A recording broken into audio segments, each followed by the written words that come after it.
Hello and a very warm welcome to today's explainer.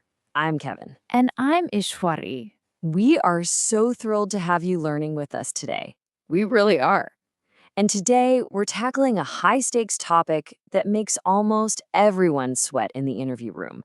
So let's just dive right into it. There it is, the big question.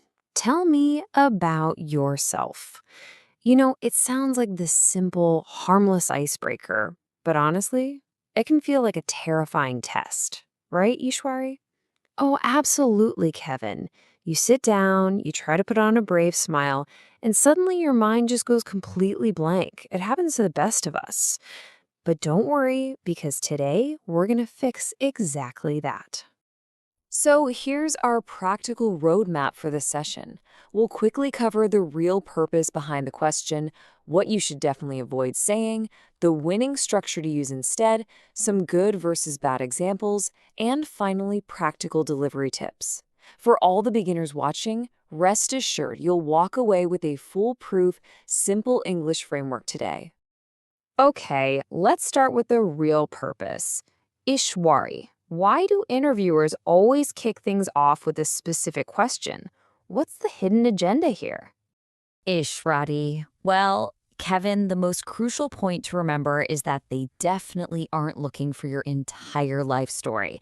It's really just an icebreaker to get the conversation flowing. They basically want a quick professional overview of your background, a chance to test your communication skills, and to see right off the bat if your skills actually align with the role. That's the whole shebang. That makes total sense. Which brings us to the cautionary tale portion of our explainer. What not to say. Because unfortunately, a lot of really talented candidates fail right at this very step. Exactly. We see these common traps all the time. Reciting your resume word for word, giving a long history of your family background, using these overly formal or robotic words, or just rambling on for more than 90 seconds. I once interviewed this brilliant fresher named Rajesh. He ended up ruining a perfect interview by rambling about his joint family and his father's business for 3 whole minutes instead of actually talking about his professional capabilities. Ah, poor Rajesh. It's a trap so many of us fall into, honestly. So, how do we avoid the Rajesh trap? Let's move on to our ultimate solution, the winning structure. We like to call this the present, past, future framework, and it's literally a game changer for keeping your introduction concise and impactful. Yes, it's a super clear step-by-step formula. You start out with step 1, which is just your name and education. Then, step 2, talk about your work experience or your studies if you're a fresher. Step 3, mention your core skills and strengths. Step 4, briefly highlight 1 or maybe 2 achievements. And finally, step 5, explain why you're interested in the job and wrap the whole thing up with a confident, positive statement. Let's actually see how this builds in real life. We've set up a side-by-side comparison here to clearly demonstrate the difference between a poor introduction and an excellent one. Ishwari, why don't you do the honors and give us the poor example? Oh, for sure. Let's see. Well, basically, my name is Ishwari. I am from a joint family of 6. My father is a businessman. I did my B.Tech, and I am a very hardworking person. I want a good job. Oh, yeah, you can hear it, right? It totally lacks structure, focuses way too much on family, and uses all those unnecessary filler words. Now let me deliver an excellent example, which is perfect for a fresher. Hi, my name is Kevin. I recently completed my B.Tech in computer science. During my studies, I developed a strong interest in software development and built a solid foundation in Python and Java.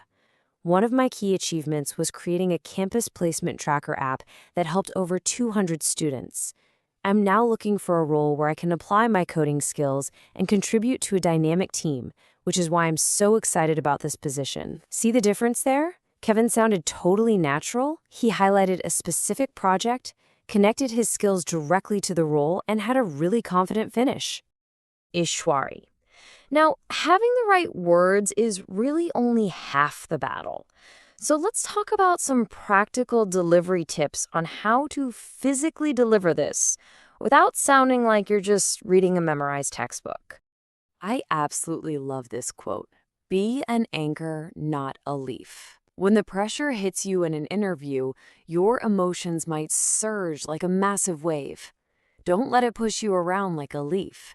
Be an anchor. Use simple English, pause naturally, and just remember to breathe. Honestly, do not panic over having absolutely perfect grammar. Exactly. And if you do happen to stumble or make a small mistake, just remember this definition of a setback. It's really just a small bump in the road. Think of it as an opportunity to take a rep, like a repetition at the gym, and build your confidence. Bouncing back from a tiny mistake shows real character. It is absolutely not a total failure. If you enjoyed today's explainer, don't forget to subscribe to English with Beep and Sir. We'll help you speak English confidently, one lesson at a time. See you in the next explainer. Ishwari. Keep learning, keep practicing, and believe in yourself. Goodbye and take care.